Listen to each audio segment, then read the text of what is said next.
This short video is about how I analyze my drawings artworks in a period of 3 years. They started within last 3 years, and then I made little adjustments. The closer you come to an end of an artwork, the more gentle and unsure adjustments should be. Sometimes global changes, such as changing big area after 3 years is also a good adjustment, but not like a total thing, reorganizing everything. So let's say this drawing, it's a simple drawing with watermark effects. My standard 2 beating hearts is for love, DNA is for life penetrating the space on Earth. There's Pandora's box, and there is barely visible God, pulsating subatomic particle. Old tree, okay, a symbol of an old tree, old oak, just roots and a little bit of a trunk. But there's a new life coming out of it, this new branch, and on it hanging a symbol of a family, love, which is the bird's house. Far, far away on a horizon, there is a volcano. And it's not smoking, it's not about to explode, which is a symbol of passions, human passions, earth passions. And it's also a symbol of Earth's destruction and the beginning of new life after the destruction. Barely visible sun and rays behind it. And here's something funny, I just saw it. There is like a circle of an infinite swirl and 3 brushes, but there is no artist. So the artist just threw the brushes and walked away. It looks like they're waves, so it's a body of water here. And there is an ancient rock under the roots of the tree. And my metaphor for these rocks is such, I call them rocks of wisdom. They were raised by the first farmers 4000 BC all over Europe. There are these megalith structures. But the Romans came, and the Romans started writing on those rocks in Latin all kinds of wisdom they think should prevail. So there is this ancient wisdom in Latin language about the very nature of existence of life carved on those rocks. There are some organic elements, so it's very light sketch, you understand? It's not overworked, not too many elements. With me, often, there are just too many. It's all packed with all kinds of symbols. So thank God I didn't do it. Here's very interesting artwork. A symbol of a sailboat in my art is a symbol of freedom, getting away from the society, getting away from obligations, business, family, anything, just going with the wind and being one with the ocean. The moon is made out of silver, and then there's this stars or something gold-like, and the ocean is very gray, purple, powerful entity, and at the same time, it's not destructive. I see DNA over here. So there are also hidden messages within my artwork. So it's fairly simple, and this bits and pieces of paper showing through this substance of liquid, they're waves, but they give the lightness to the water. And the sky is very light because it's gas, as it is by nature, and I left it almost blank paper, right?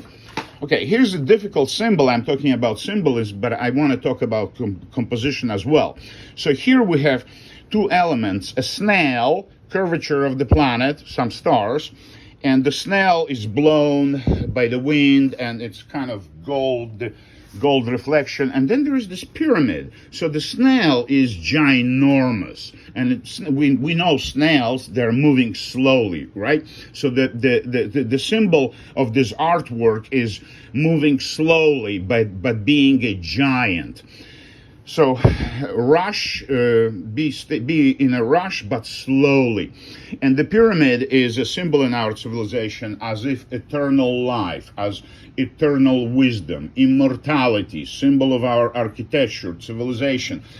It's up for the past 5,000 years, you know. Okay, this is a simple sketch of 2 vegetables. Would it be apples or something? And it's a very nice light sketch. However, one element is darker and the other one is lighter. So it's all about communication. It was made in 2020. Communication between two elements, sort of conversation they're having. And it's a very light composition. It would be like very nice in the kitchen. But sometimes I just sketch, something utilitarian, and the sketch is not psychologically dense. This is psychologically dense sketch, okay? So it's two faces. My girlfriend is in blue, and she's passionately drawn with graphite, and then I am in red with her blue hormones splashed all over my face, and my eyes are sort of boiling, they're swirling, and my hair is all messed up and crazy, and my mouth is open, and I'm sort of goggling something, blah, blah, blah, blah, blah, blah. So, again, I'm teaching you how to place two elements and make them communicate. So there is a relationship. In her eyes, there is a reflection of the redness of my face, you understand? So there is a communication between these two elements. And the rest of the paper is very light. The whole drawing is very light. So it's a sketch, you understand? It gives you an impression not to be stable, but to be in motion. They're blank paper all over the place, and it's supposed to be breathing. It's not supposed to be overworked. Okay, here's my standard symbol of Gaia. Gaia, the goddess on Earth. There is a curvature of planet Earth, but it's not visible. Pandora's box is not the usual little thing. It's not blowing dark energy, but light energy.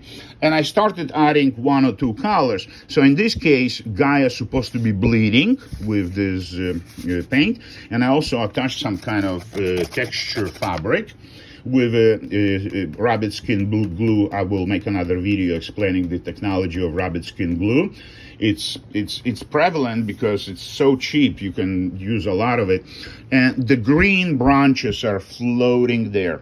It's a very light sketch, and yet it's very dramatic. There's this drama of darkness and grayness of the sky.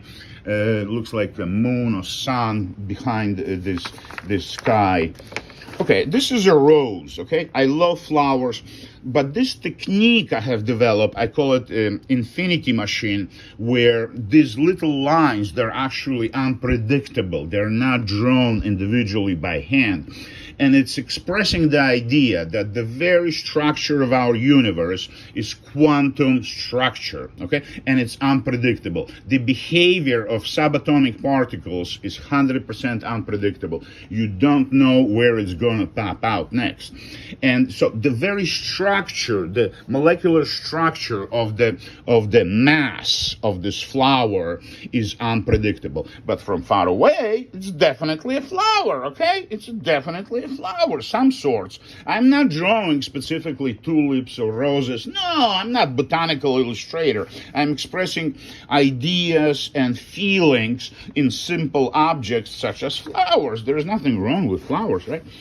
Okay, here's something I love to paint. It's about an artist painting a painting on the floor, because I paint on the floor, but he became sort of a goo of paint. He's like a monster who is not even human. You can say this is one hand, this is another hand. You can't. His whole face became like a pig's nostril, and he's painting, and his brush is so weird. It's like branches, but it's definitely very dynamic, and there's nothing else. It's emptiness.